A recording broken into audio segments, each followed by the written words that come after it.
Mortal Shell 2 is almost here, and there's a lot to unpack before you jump in. Whether you're a veteran of the first game or coming in completely fresh, this sequel is packed with a ton of new features, a way bigger campaign, a fresh arsenal, tougher bosses, you name it. What's up guys, my name is Fervor, welcome back to the channel, and here's everything you need to know before jumping into Mortal Shell 2. Now before we dive into the details of this video, in order to be respectful of your time, I want to give you guys a TLDR breakdown of what's in this video, so here it is. You don't need to have played the original to enjoy Mortal Shell 2. The campaign is expected to run 30 hours, though it's not officially confirmed. There is no difficulty settings, you'll adjust the challenge to your build and crafting instead.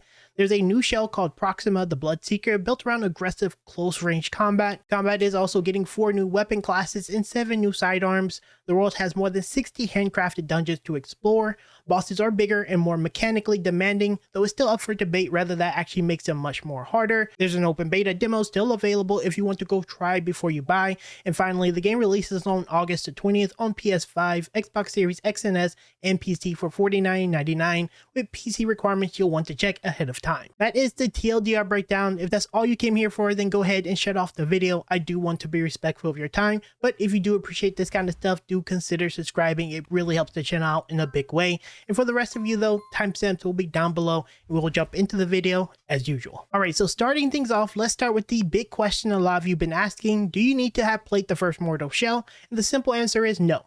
Mortal Shell 2 is built as a standalone sequel, so you can go ahead and dive in without any prior knowledge and still fully understand and enjoy the story and mechanics. With that said, if you did play the original, you'll recognize the familiar dark fantasy aesthetic and some core systems. There's just a ton of new stuff added on top of it. Now, one of the most common questions is, how long is the game actually going to be? The original Mortal Shell was relatively tight experience, clocking in at around 15 hours. The sequel is aiming to be much bigger, and based on what we shared so far, the main campaign is expected to land somewhere around 30 hours, which, if it holds up, would basically double the original runtime. Now, I want to be very clear, this isn't officially confirmed just yet, but it's more of an expectation based on the scope of the game, so treat it as a ballpark rather than a guaranteed number.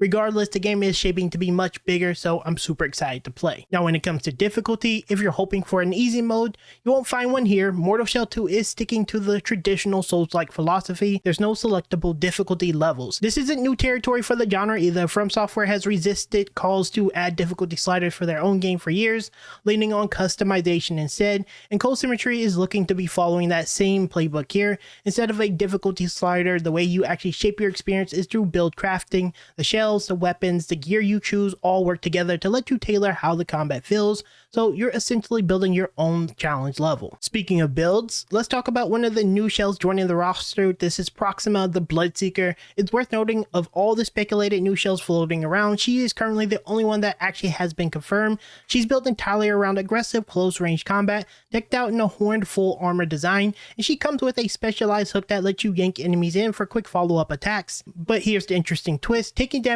actually triggers a state called Heighten, which boosts her power but also raises the risk of a sudden death if you're not careful. It's a genuine high risk, high reward playstyle, and when things get dicey, she gets a powerful elemental lightning strike that can bail you out in a pinch. Beyond the new shells, combat is getting a serious expansion with 4 brand new weapon classes. First up is the Axe and Dagger, a fast fluid dual wielding setup built for relentless back-to-back attacks. Then there's the Black Needle, a spear designed for long range precision play. Next is the Clockwork Scythe, a large and honestly kinda unhinged weapon. The game's own description calls it the ambitious instrument of a madman or genius, which tells you everything you need to know about this weapon. And rounding it out is the Battle Axe, a heavy two-handed cleaver built around cutting bones. Plain and simple. For this many options, you got a lot of room to experiment and find combinations between shells and weapons that really click. On top of the weapons, the sequel is also adding 7 new sidearms, each built around a different combat role. You have the Forgotten Crossbow, the Nonchalant, the Treyarch Repeater, the Salvage Trebuchet, the Cursed Child, the Caged Heretics, and the Troubadour's Lute. A couple worth calling out specifically: the Forgotten Crossbow does actually what you expect and fire arrows, while the Nonchalant fires a cluster of nails almost like a shotgun. The Treyarch Repeater functions mostly like a medieval shotgun. The Raised Treyarch Repeater functions more like a medieval machine gun for sustained range damage. And if you rather not fight at all, the Troubadour's Lute use musical motifs to disengage enemies.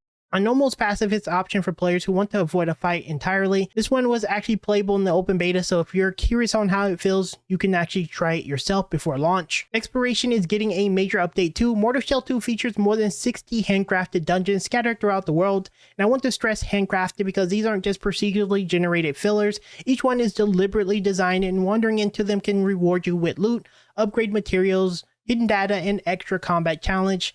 Now, exactly how long or complex each of these dungeons actually is remains to be seen, but even without knowing those specifics, a number that high means there's plenty of reason to go off the beaten path. Of course, no Souls-like rundown is complete without talking about the bosses, and the bosses in Mortal Shell 2 are visually larger than what we've saw in the original, and they've been given more complex attack patterns and combos to learn on top of that. The focus here really seems to be testing the game's expanded combat system rather than going for spectacles.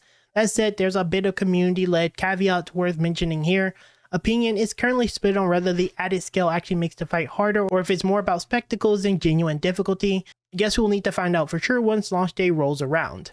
If after all this you're still not sure whether the changes are for you, good news, the open beta demo is still available. It roughly covers the first 3 hours of the game, and any progress you make carries over to the full release, so there's zero risk in giving it a shot before you commit to buying, and I highly recommend you try it out. There's a lot of stuff going on in the demo, and you can get a good feel of the game. And finally, let's cover the details you need for launch day itself. Mortal Shell 2 releases globally on August the 20th and coming to PlayStation 5, Xbox Series X and S, and PC via Steam. The standard edition will run you $49.99, and if you pre-order, you'll get 2 bonus cosmetics, the Skeleton Harbinger skin and the Obsidian Harbinger skin. And if you're also playing on PS5 Pro, you'll also get enhancement built specifically to take advantage of that hardware. Now, for those of you playing on PC, here's what you'll need to run it. On the CPU side, you're looking at an Intel Core i7 10700K or AMD Ryzen 5 3600 running at a minimum of 3.8 GHz or 3.6 GHz respectively. For graphics, a GeForce RTX 2060 Super 8GB or a Radeon RX 6600 8GB. You also want 16GB of RAM,